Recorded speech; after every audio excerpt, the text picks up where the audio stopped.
When some people hear the word solitude, their hearts race, imagining days filled with silence and isolation, far from the comfort of conversation and companionship.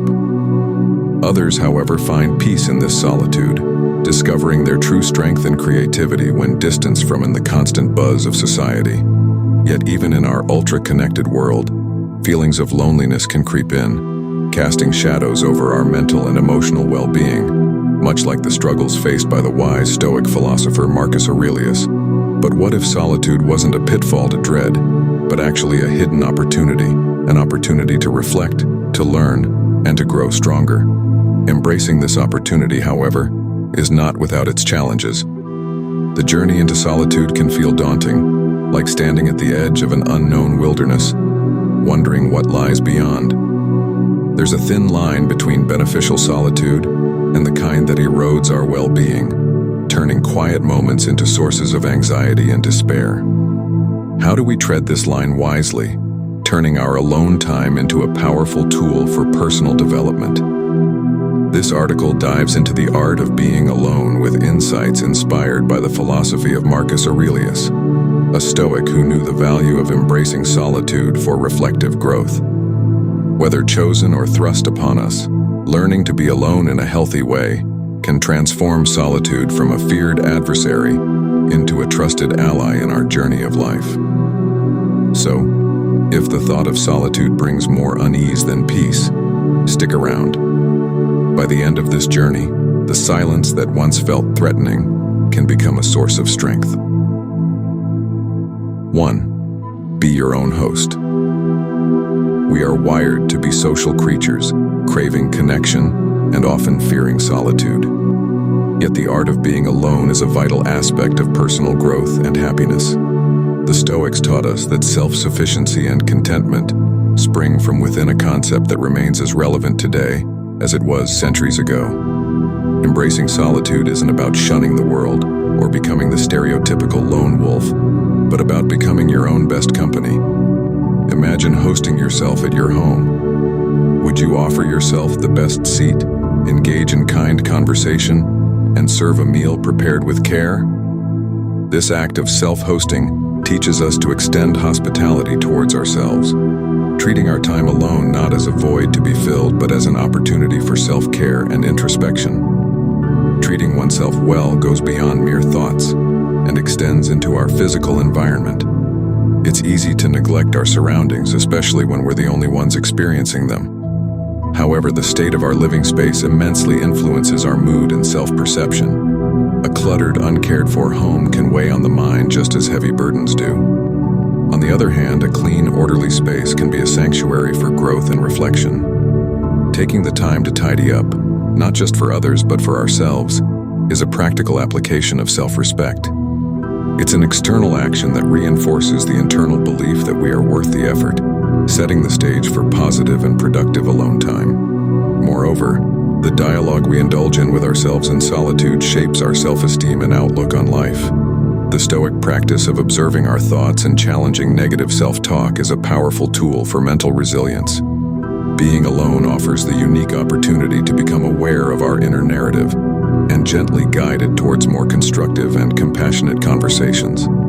It's about becoming a mentor to oneself, offering encouragement and wisdom with the same generosity we would extend to a valued friend. 2. Realize that we are always connected. Solitude often carries the weight of loneliness, yet it holds the power to connect us deeply to the world around us. In an age where social media and constant connectivity can paradoxically make us feel more isolated than ever, it's important to rediscover the art of being alone without feeling lonely. The secret isn't in filling every empty moment with distractions, but in understanding that being alone offers a unique opportunity to connect with oneself and, by extension, with the universe at large. It's about recognizing that beneath our individual experiences, we share a common human journey. This realization can transform solitude from a state to be feared into a condition to be cherished. Reframing our perspective on solitude begins with cultivating mindfulness and presence. Instead of allowing the mind to dwell on what is missing, one can focus on the present moment and find joy in the simple aspects of life. Whether it's feeling the warmth of the sun, listening to the melody of birds, or savoring the taste of food, these moments remind us of the beauty of our shared existence. As the ancient philosopher Epictetus pointed out, it's not the events in life that disturb us, but our reaction to them. When we chose Eros to see solitude as an opportunity rather than a deficit, we open ourselves to a more fulfilling and interconnected existence. To truly embrace solitude, one must also develop a relationship with oneself that is based on kindness and self-respect. This involves engaging in activities that nurture the spirit and expand the mind, such as reading, writing, or practicing a hobby. It means treating oneself with the same compassion and understanding that we would offer to a dear friend. By doing so, solitude becomes a period of growth and self-discovery, where the silence is filled not with loneliness, but with the profound realization that we are never truly alone. We are forever a part of the intricate web of life, connected to everything and everyone, if only we open our hearts to see it. 3. Sit with it. Have you ever found yourself avoiding your own company, seeking out distractions whenever silence becomes too loud? It's a common scenario in our modern, always connected lives. Yet embracing solitude isn't just a necessity, it's an art. The ability to sit with your own thoughts without seeking external validation or entertainment can transform your inner landscape. It's about facing the parts of ourselves we often run from, the fears, the insecurities, the dreams we're too scared to chase. Cultivating a friendship with solitude doesn't mean shutting out the world. It means exploring the world within, which is as vast and fascinating as the one outside. Techniques like mindfulness and journaling can serve as guides in this inner journey. Mindfulness teaches us to observe our thoughts and emotions without judgment, to notice the tensions in our bodies, the patterns in our minds. Journaling, which we will talk more about later, allows us to articulate these observations, giving clarity and sometimes revealing answers hidden in plain sight. When was the last time you asked yourself truly how you were feeling without expecting a standard "fine" as an answer? Learning to be alone is an act of courage, and approaching solitude with bravery reshapes not just our minds but our lives as a whole.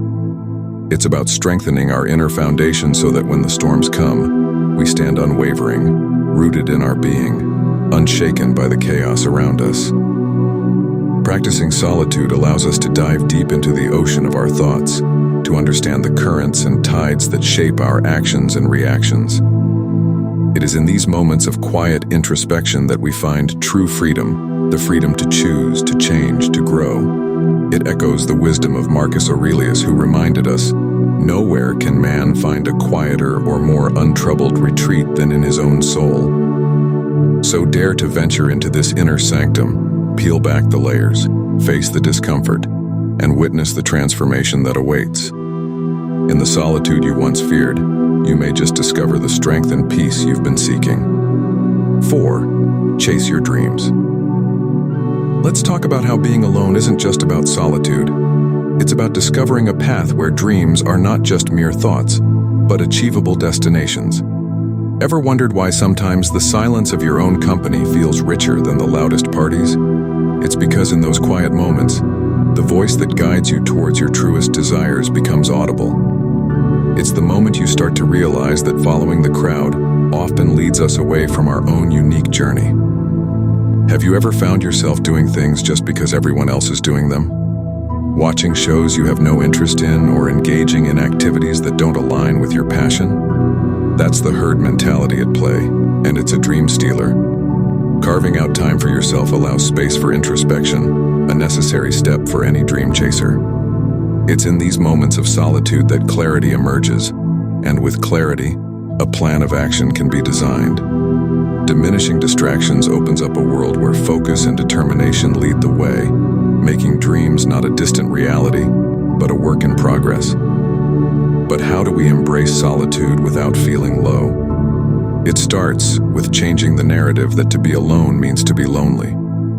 When dedicating time towards something we love, fulfillment follows closely behind, pushing loneliness out of the equation. It's about finding joy in the process, realizing that every step taken is a step closer to achieving what once was just a dream. Remember, the path to chasing dreams is solitary but never lonely. It's filled with self-discovery, resilience, and ultimately the realization that within us lies the power to transform our dreams into our reality. 5. Explore nature. There's an old saying that goes, "Nature does not hurry, yet everything is accomplished." Do you ever feel like the world around you is moving too fast, leaving you craving solitude but unsure how to embrace it? Being alone doesn't have to evoke loneliness or boredom. Instead, picture it as an open invitation to explore nature, to reconnect with yourself amidst the tranquility of the great outdoors. This journey of solitude isn't about escaping life, but more about discovering a deeper understanding and peace within oneself. Why not let the simplicity of nature guide you? Think about it. When was the last time you truly observed the intricacies of a leaf, the patterns of the bark on a tree, or the effortless flight of a bird? Nature, in its silent wisdom, teaches us the art of being present. It's in these quiet moments alone that you can hear. If you made it this far in the video, don't forget to like, share, comment, and subscribe.